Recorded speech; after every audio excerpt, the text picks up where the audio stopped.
This thing's way more fun on the water. Let's find out why.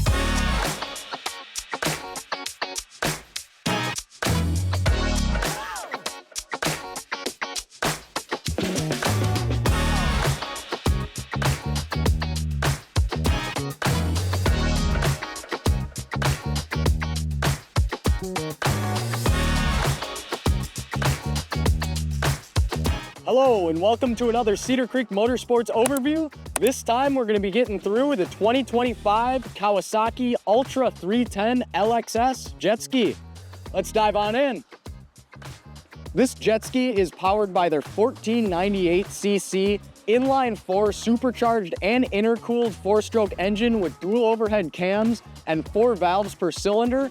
And thanks to the Eaton twin vortice style Roots supercharger that's putting out 16.8 psi of maximum boost pressure, this Jetski is going to be making 310 horsepower, so it's easily going to be one of the fastest personal watercraft out there on the lake.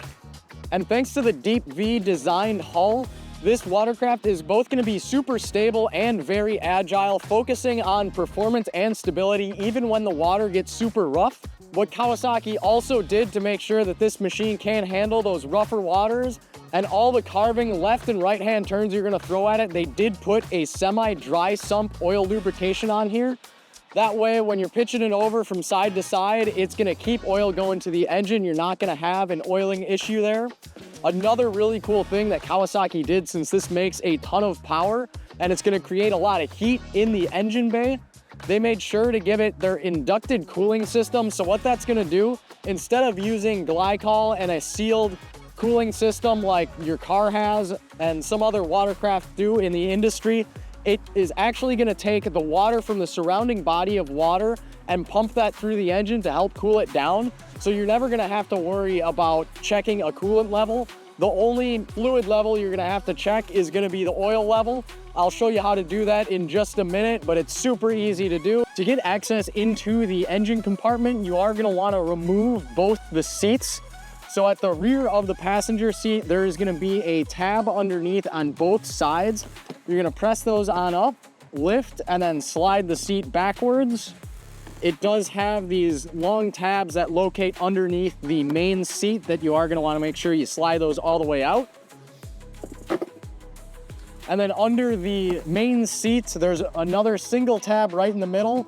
Pop that up and then slide back just like you did the passenger seat. And that is going to give us access to the engine compartment. You will notice that it does have another cover on top that is bolted down. But the important bit you are going to need to get to is this clear access cover right here. If we pop that on up, this is where you will get access to the oil dipstick that's on the left-hand side of the screen right now. It's always important to check that as part of your pre-ride inspection just to make sure you have plenty of oil. And you always want to do that beforehand, because opening this lid, you will smell if there's any sort of gas fumes that may have built up in the hull. As a safety precaution for any inboard engine watercraft, you want to make sure to evacuate any possible gas fumes that may be in there. On larger watercraft, they have a pump to expel out all the air from inside the hull. On these personal watercraft, you want to take the seat off and just let them air out a little bit. It's a good time to check your oil before your ride. And then over at the rear here, since this is a supercharged engine, it's going to be sucking in a lot of air. So these are the twin air intakes for the supercharger. That's going to make sure that you're never sucking in a bunch of water into the engine, but getting nice clean air. Turning all of that power into forward motion is going to be Kawasaki's direct drive 160 millimeter axial flow impeller system. Now this is also going to be featuring a 3-blade oval edge stainless steel impeller, and this is really going to allow for maximum acceleration and some of the highest speeds that you can get on a factory personal watercraft in the industry. Another thing you'll notice while we're back here is this super handy reboarding ladder that makes it really easy if you get tossed off or you decide to jump off, go for a swim. Makes it really easy to climb back on board to this super spacious swim deck that they have on the back. That does also have some cargo rails if you want to throw some Kawasaki accessories on the rear of this machine. Now this Ultra 310LX-S is rated to carry up to 3 persons. So on the seat, you have spot for the driver, 1 passenger, and then 1 behind them as well. So if you do want to tow someone on a tube behind this, you are capable of doing that. They did throw in a little tow hook right beneath. You'll see that's actually a rear view camera on here.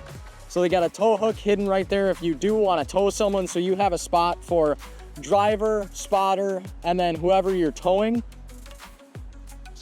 And to make sure that you have plenty of fuel to stay out on the water and have fun all day, this does have 21.1 gallons of fuel capacity. And overall length on this thing, it is a larger personal watercraft. This is going to be 140.9 inches long, and it's 47 inches wide with an overall height of 46.5 inches. Now, cargo capacity on here is going to be 496 pounds, so that is going to be what it's rated to carry for all occupants and whatever gear you are throwing in the front storage bin right up here. And there are also 2 side storage bins that give you a total of 44.5 gallons of storage capacity. And what's really cool, so that left side is pretty open for whatever you want to throw into there. As we go over onto the right hand side here, there is this watertight compartment. This is where you're going to want to throw your phone or any other electronics or stuff you don't want to get soaked, just in case you happen to flip this thing over. And tucked in this front storage bin, you will see that yellow container. That is going to be their spot for throwing a fire extinguisher. That is one of the requirements that you do have to have on all personal watercraft, and all watercraft is a fire extinguisher. There is a spot right here. They do have an accessory if you want to throw a USB charger on there to keep your phone nice and charged up, because this machine does have smartphone connectivity through Kawasaki's Rideology app. And that's one way you can get full utilization out of this TFT instrument gauge display. I'll show you more of that gauge in just a second. I'll have to hop on there and get this thing powered up. And up on the handlebar right here, where we have our throttle lever, you will notice where it has an R right here. This is Kawasaki's KSRD system, which is Kawasaki's smart reverse with deceleration.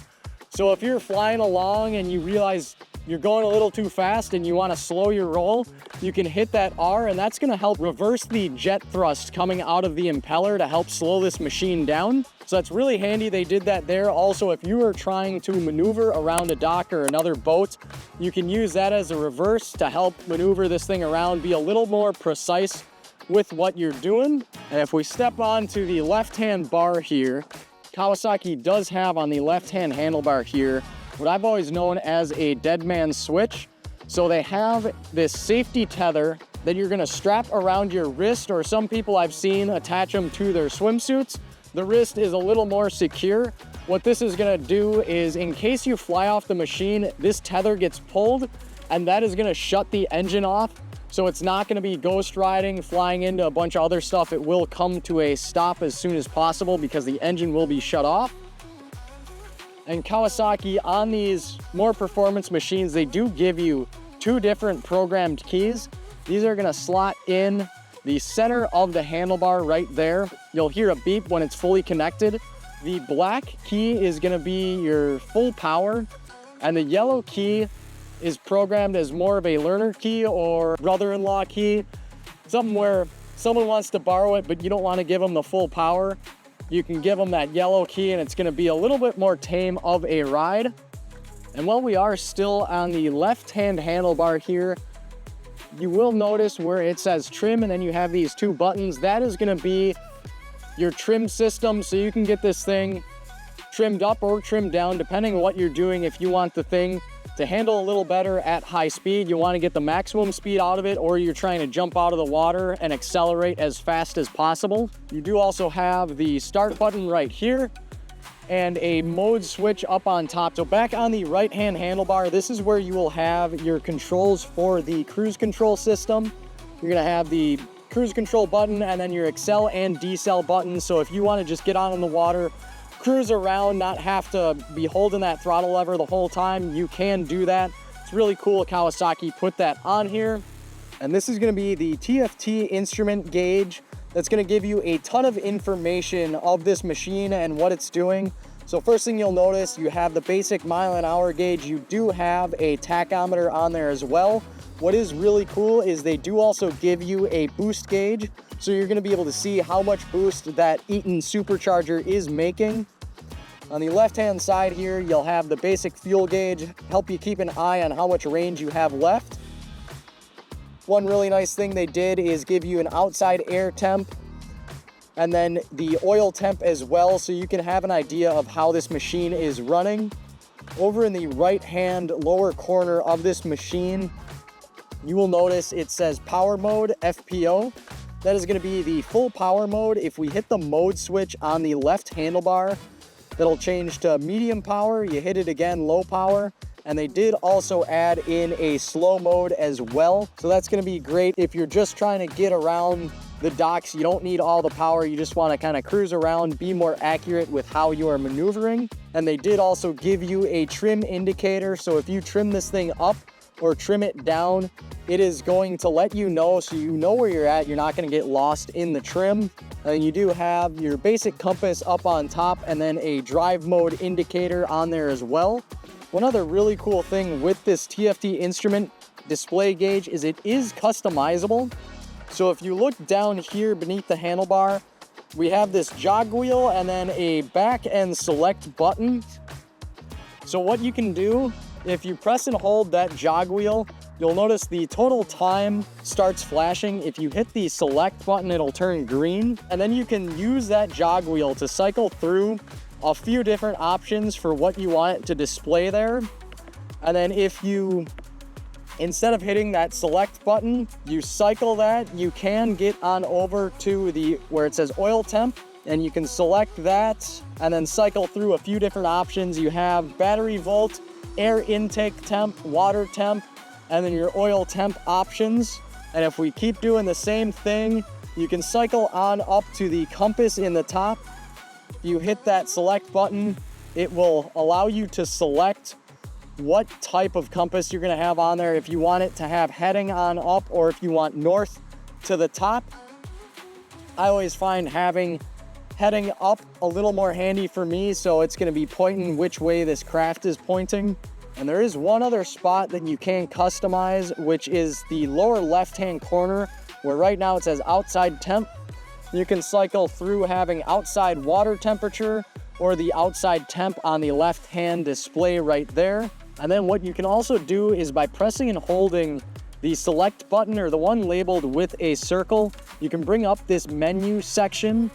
And this is where you can go through some more of the vehicle settings on here, as far as changing some options on the display. As far as the mode, you can change the brightness as well.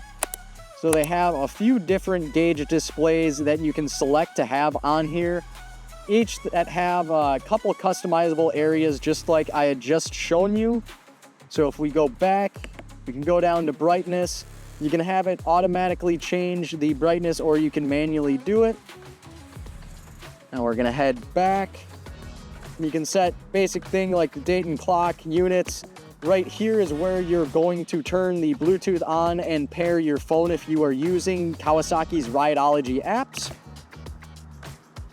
You can also change some of the mode settings in here if you don't want to do it through the bar, but there is that easy mode switch to do so.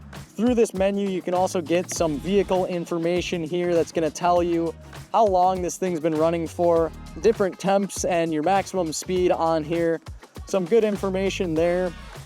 You can also set some waypoints if you're trying to track where you've been riding on the lake. You do have this audio section here. This particular machine does not come with audio, but they do have it available as an accessory kit. They do make one model above this that does come with audio from the factory. So that's why that is in there in the menu. And then you can go back to the meter right there. One other really handy thing that Kawasaki did on here, you might not be able to see it, there is a little release lever underneath here that is going to allow you to adjust this tilt handlebar. that's gonna allow you to really get comfortable on here depending on what you're doing. Kawasaki did throw a couple cup holders up front to carry whatever non-alcoholic beverage you may want with you. And that's gonna be it for our dive into the 2025 Kawasaki Ultra 310 LX-S. Please leave a comment with any questions you may have. Remember to like and subscribe. Thanks for watching. And as always, let's get riding.